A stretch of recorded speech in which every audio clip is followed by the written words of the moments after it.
Hello and welcome to the Q Today show for February 28th to March the 2nd. I'm Allison Duddy, one of your hosts for this show.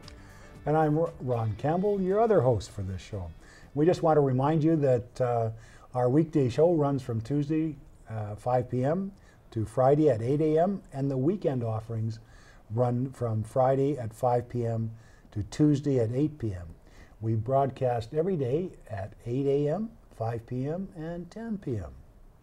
And before we get into the news, as always, we want to remind our viewers that we are accepting sponsors for the program, and we can be reached at our email, which is qtoday2012@gmail.com. And of course, thanks to the Quesnel Caribou Observer for providing some of our stories. And remember, we just give the headlights. We just give the headlines here on Q Today. If you want to read the full story, get an exciting copy of the Quesnel Caribou Observer. Allison? All right. Well, Barkerville, or Highway 97, was closed in both directions, 5.5 kilometers north of the junction with the Barkerville Highway 26 on Friday due to a vehicle accident. A detour was available to all north and southbound vehicular traffic, as the highway was expected to be closed at least until 6 p.m. I checked on their website this morning to see if there were any updates on this story, and there was nothing, but I would imagine we will have some more update on this story come Friday's program. Yeah. So. Allison, it was a local resident, and she passed away of her injuries. And this is just another horrible reminder that winter driving conditions are still with us, and we have to learn to slow down. And that's including truck drivers, us, everyone that's using the highways. Mm-hmm. Let's give it some real serious thought. And due care and attention. Yes. You know, not just the speed, but the whole package, for sure. That's for sure. Yeah. You know, there is no end, Allison, to how low people will stoop to take our hard-earned money. Local resident Mr. Demers had a phone call recently and telling him that he won $2 million. He said, fine, thank you very much, send it. However, the caller had other ideas, and the caller went on to tell him that he had to do this, that, and other things. He was offered a Mercedes-Benz, $50,000, but all he had to do was send them $299.99. For a while, Mr. Demers played along with them, but quickly found out that he was losing ground to these people that were trying to get him to release $299. The end result is Mr. Demers' advice to all of those who may have received one of these calls: just hang up.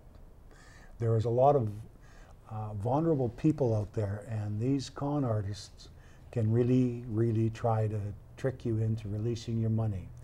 Remember, if it sounds too good to be true, it probably is. Very good point, Ron, for sure. I know I've had a couple of those phone calls too. I actually have a little bit of fun with some of the telemarketers sometimes. Great fun. So moving along, Annie Gallant recently wrote a story on a local family who had to deal with the unthinkable as their 2-year-old daughter was diagnosed with acute lymphoblastic leukemia in June of 2006.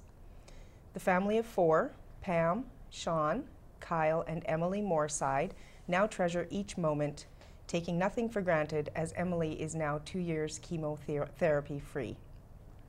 The article outlines the struggles from when Emily was first flown to Children's Hospital in Vancouver, just barely hanging on to life, to diagnosis and treatments, which included an estimated 3 years of chemotherapy, including oral and intravenous, as well as injections to the spine. While their life now revolved around Emily and her treatments, his mother Pam spoke of needing to be there for Kyle also, who, being a little older, remembers everything. She explained that he had needs of his own, and some of them had absolutely nothing to do with cancer. She also described the need to stay positive but also realistic, and delivers a message to other parents who may be facing a similar situation, to stay strong and positive and to use all available resources. She stresses the importance of parents pulling together, saying she's seen many couples fall apart when faced with this kind of challenge. The article goes on to more positive times. In the 2 years since completing her chemo treatments, Emily has no signs of cancer or the ordeal that she's been through. playing hockey, and possibly gymnastics sometime in the future.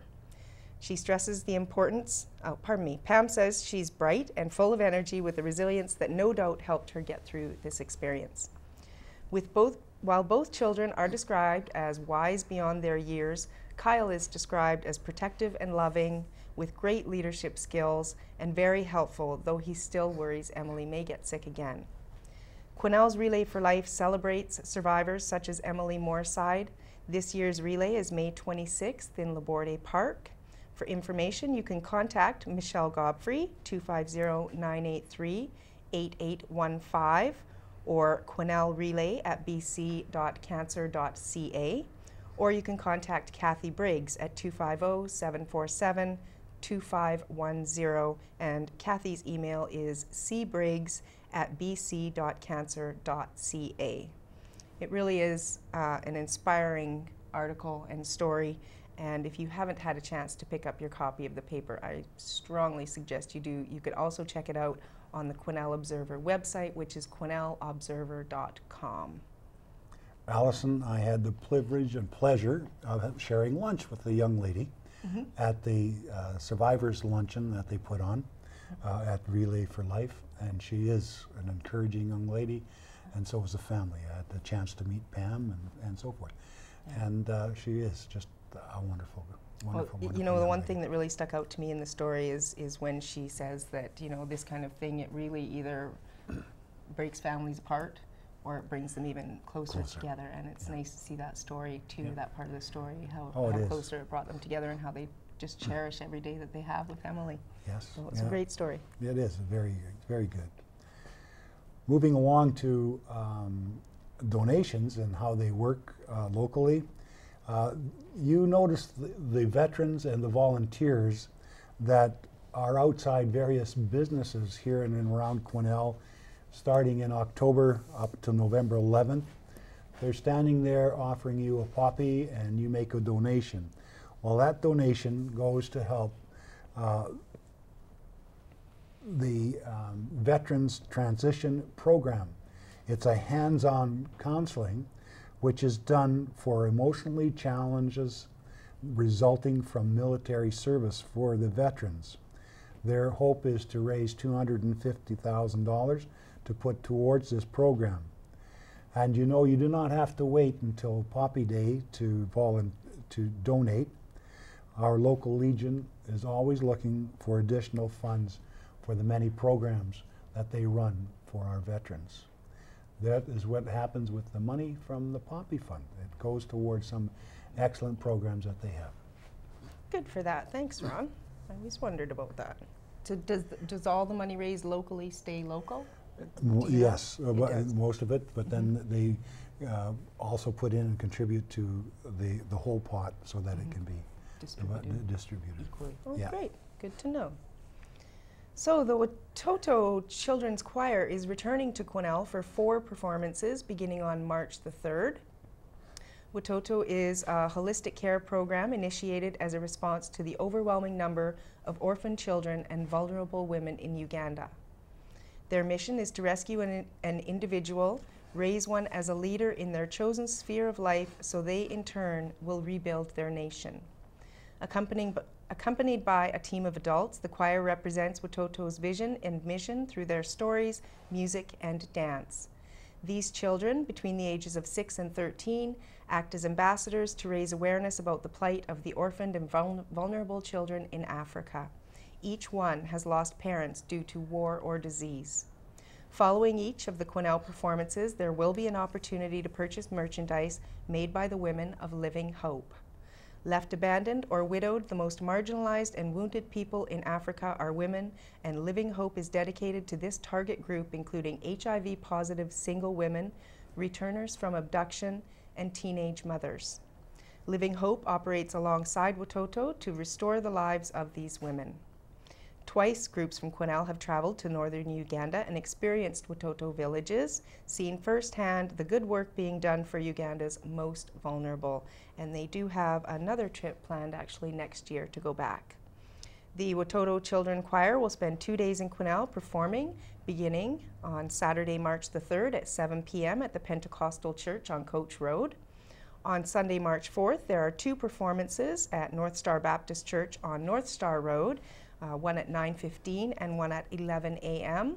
And finally, on the Sunday, 7 p.m. performance at Maple Park Alliance Church on Balsam Avenue. So check it out. I've heard it's great. It is excellent, and I urge all of viewers out there that are in reach of this, get out there and see them. These are wonderful children. They perform beautifully, and there was one young fellow at one of the choirs that came through. My wife was ready to abduct him right then and there and bring him home. He was just so cute. But the main thing is attending, donating really helps these people back in Uganda. My wife and I were thinking of going back there. Unfortunately, we cannot do so because of my wife's health, but we wanted to go back there and help build a school.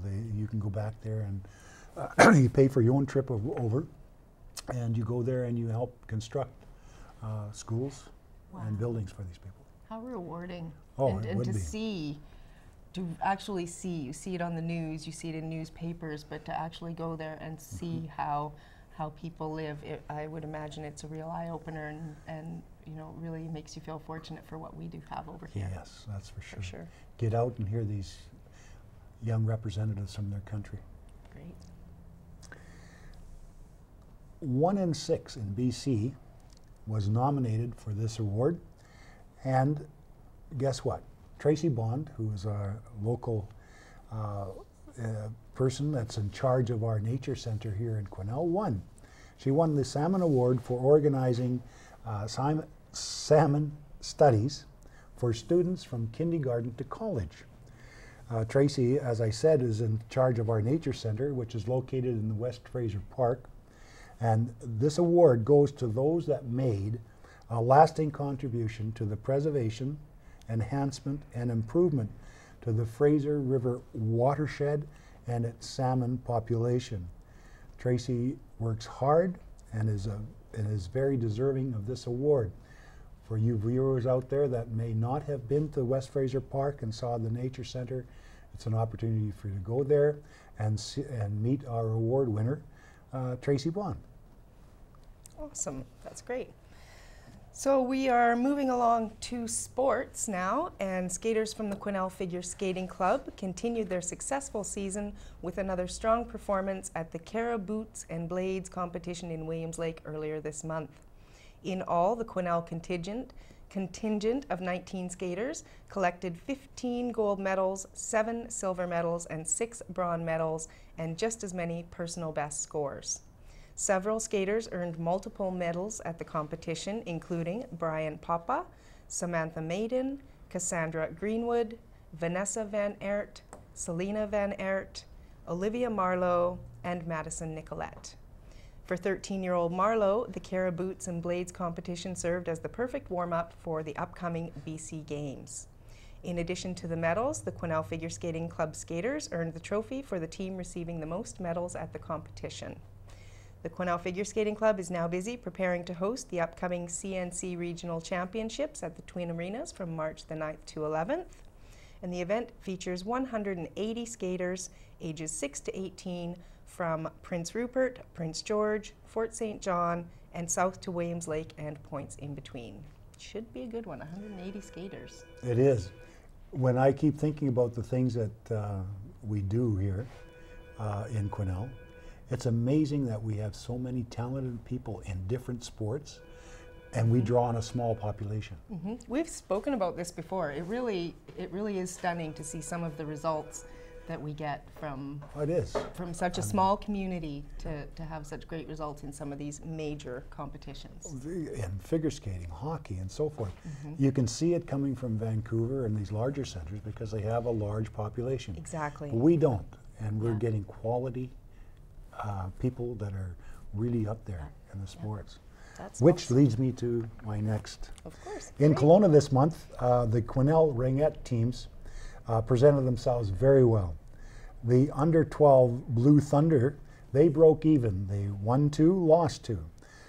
Under U14, the Q Town Hicks is what their name is, took silver, as did the U19 Caribou Pulp. And according to those people that were there, they had a great time and they held their own among some very talented teams. Better luck next year and they'll go for gold.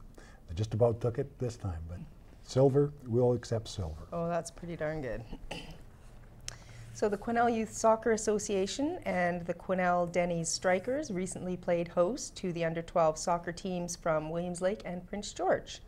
About 80 players took part in all, and the soccer festival offered many players a first-time experience at playing competitive soccer, coach and organizer Gilbert Chotel said.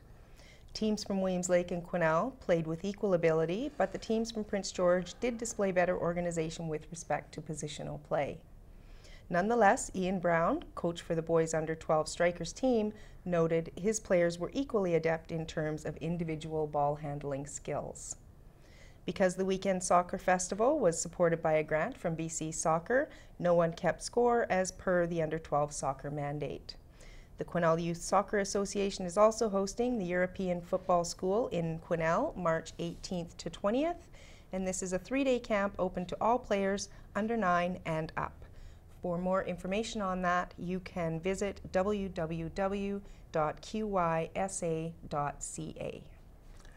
And Allison, Ian Brown is one of those volunteers that's always out there giving his time. He's a city worker and actually he's a neighbor and a golfing partner of mine. So you know him well. Well, yes. He's a much better golfer than I am a soccer player, too. Sticking with hockey, Coach Brian Kozak said it was really a good tournament as the Quesnel Thunder Tier 3 Pee Wee team skated to another tournament victory over Fort St. John in a tournament held in Dawson Creek. This sets up good for the upcoming zone playoffs, which are going to be here at the Twin Arenas this weekend. They're taking on the Timberwolves from Williams Lake and in zone play, and it starts Saturday at 6:30 and again on Sunday at 11. If another game is needed, times will be posted at that time. If you want to see some good, exciting hockey from our young team here, please attend Saturday at 6:30 and watch the Pee Wee Thunder continue on their winning ways. Great. And we mentioned a few programs ago about free income tax for low-income residents. We just want to put it out there again in case you missed it. This service is starting Wednesday, March the 7th at the Salvation Army on McLean Street, and it will run from 10 a.m. to 3 p.m. every Wednesday in March and April. So if you're in need of those services, free is definitely a bonus. Definitely, especially when you have to come to paying something, you know, Exactly. especially taxes. So true. And now for something that I'm sure that a lot of you have been waiting for, Bert's back. That's right, Bert DeVink is back in conversation with our producer, Nate Bello. And today, Bert, who is about to celebrate a special anniversary, is going to be talking about the myths and reality of aging. I have no problem with the reality of aging. I'm in my second childhood and I plan on staying there. Over to you, Nate. Thanks, guys. It's great to be back at having a little few interviews. And of course, the first person I wanted to interview is my old buddy, who we've done a few interviews with over the last few years, Bert DeVink. How are you, Bert? Pretty good, Nate. Yeah. It's been a while, hasn't it? It has been a little while since last year, actually. But it's great. I'm glad you're with me because we always have good conversations. We certainly do. Always something to laugh about. Yeah, and people have been talking to you on the street, eh? Yeah, they have actually. Oh, good. I said, when are you guys coming on again? We really enjoyed it. I said, well, just wait a minute. And Yeah, we'll be together there again. Yeah. So today we're going to talk about not politics. No, not really. We'll get to politics some other time. But today something kind of serious, aging. Right. I understand this is a big year for you. Yes, it is a very big year for me. Mm-hmm. I'm going to be 80 this year in July, so yeah, I'm getting there. So it made you reflect a little bit maybe, eh? Yeah, you could say that. So you know, aging, a lot of people have different ideas when they think about aging. There's myths and there's reality. Yeah. And so you've been thinking about some of the myths versus reality? Yeah, there is a whole lot of myth, you know. There's weird stories around about if you eat animal parts, that will keep you young and stuff like that. You know, I mean, you know as well as I know that is nonsense, right? But there's also things that are quite interesting, and that is that for years, or for a long, long time, Buddhist monks have been saying when somebody passes away, or they see a silver thread coming out of his mouth. Mm. And well, people say, "Oh God, you know, Western society is not used to things like that." So it was treated as a kind of a weird thing. But what they did find out is as soon as a person dies, he loses, I think it's 2 ounces, and they don't know why. Is that right? Yeah. I didn't know that at all. Yeah. Yeah, and neither did I. It was, you know, like a person, if he lays on the bed, it must have been a scientific sort of a thing. But as soon as the person dies, indeed he loses weight, right there. They don't know why, what leaves, why. Because he's laying on the bed and nothing has changed. So there's a reality that we don't know. There's a reality we're still finding out with technique, but don't know why. Mm-hmm. But there are some things that are other factors of why people live longer than others. For example, genetics. Yeah, genetic, for instance. You know, like, I mean, that is nothing anybody can do about. Either you have a body or your parents were genetically very strong, or they had inherent diseases which have been in that strain of family, whatever, for a long time. And so all those factors count. But another thing I would like to mention is that how things change. If you go back approximately 300 years, maturity was at the age of 12, 13. That's when people got married. You know? And that was because at 35 they died. The average age of dying was 35. Life was harsher, you know, circumstances were harsher. There was not the medical profession we have now. It's all those things count. But in today's society, all that has improved to the point where our children now are almost 25, 29 by the time they get, let's say, out of medical school or anything like that. Right, and I was just hearing on the radio just a few months ago, you know, like so many more people are living to 80 and 90 years old now. Yeah, including me. That's right. You come from a family that had long life? Well, on my mom's side, yes. On my dad's side, no. So I think I've been fortunate. Yeah. Well, okay, so the environment's another factor. Oh, sure. You know, I mean, if you live in a poverty-stricken area with poor parents and poor food, then of course health is not as much your worry, the strain is more, stuff like that. So people like that used to, or still do actually, people under a lot of stress and poor food die younger than people in, let's say, in Quesnel here, where you have plenty of food and you can exercise, you can do things, you know. So that is a big factor. Definitely, they've talked about one of the factors for health is your poverty, whether you're in poverty or middle class. That's right. Yeah.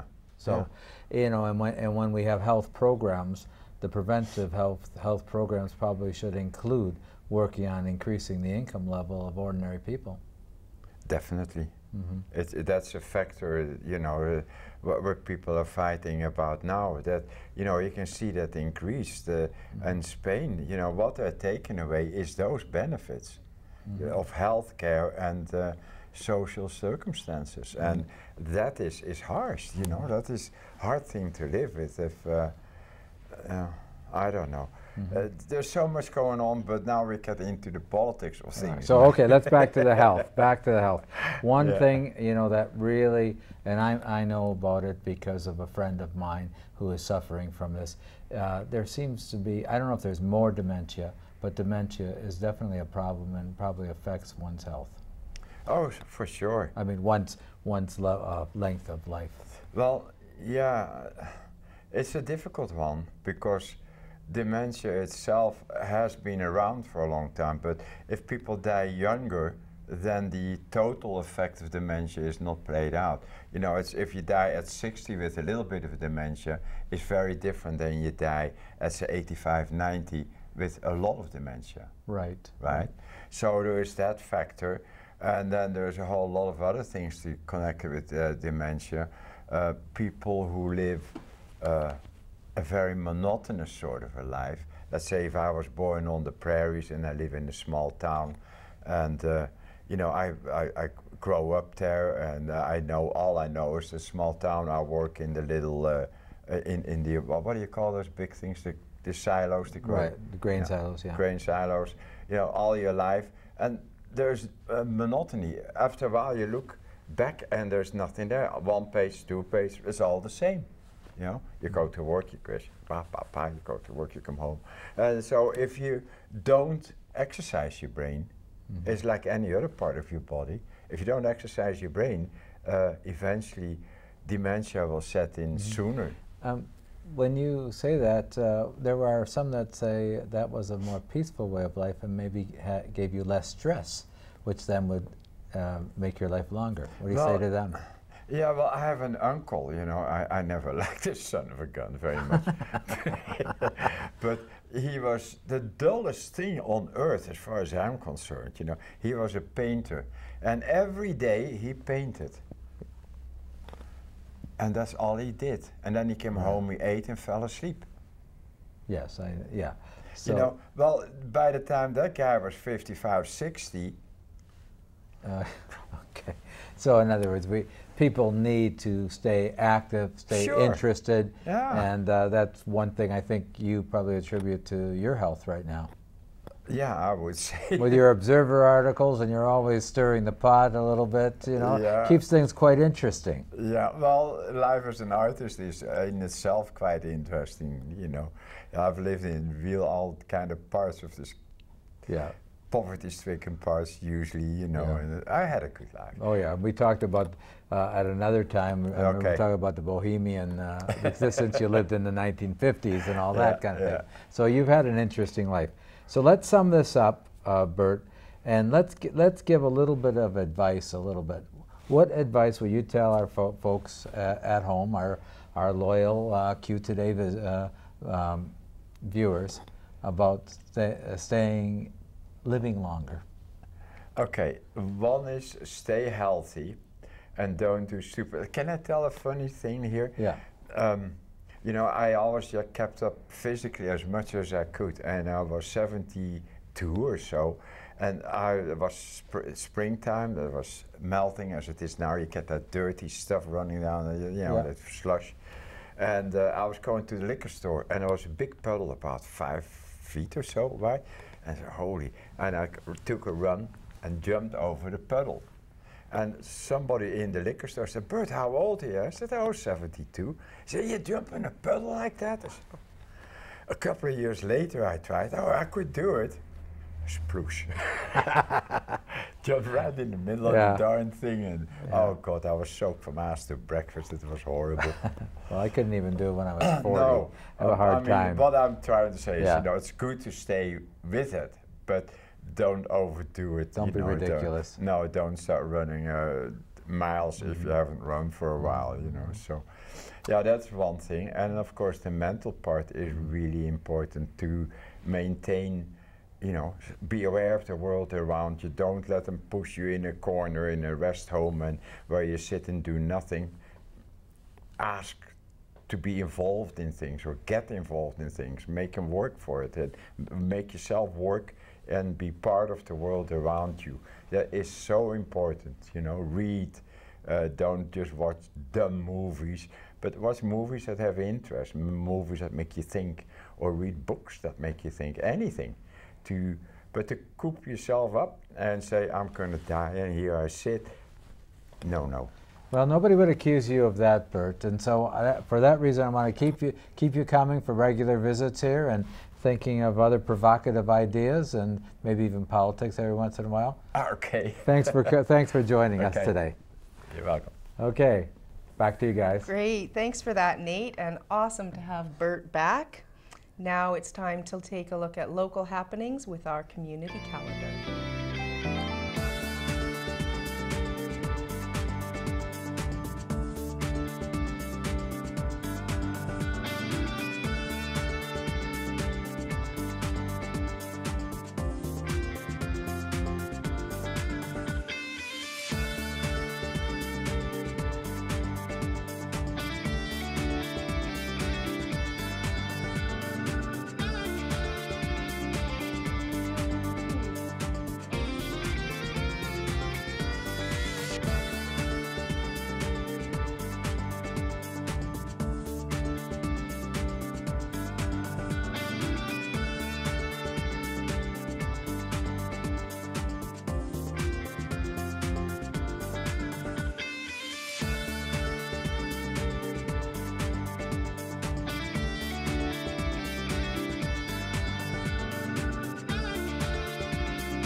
Well, Allison, it's now time for my rumblings. Unfortunately, I don't have any, but I do have a reminder. Please stay tuned for further segments on the show in regards to the upcoming city budget. There's a lot of that going on, and I'll be reporting on that later on. But I do have a thought for today. People who never change their minds are either perfect or stubborn. And Allison, I haven't determined which one I'm going to be yet. I'm not even going to touch that one, Ron. Sorry, I can't go there. Well, that is it for this show. You can contact us at our new email address, which is qtoday2012@gmail.com, if you want to give us feedback or give us a tip on any news that you think we should cover, or if you would like to be a sponsor or volunteer. You could also call Nate at 992-3650 or call John at the station and leave a message at 992-8363. And remember, Q Today is produced by QMag, which is the Quesnel Media Access Group. You can also watch us on the internet on Quesnel Community Access TV. The website is www.qcatv.ca and is run by our colleague Eddie D'Souza. Thanks for watching. Remember, our purpose is to get a conversation going for Quesnel, by Quesnel. Bye for Bye now. for now.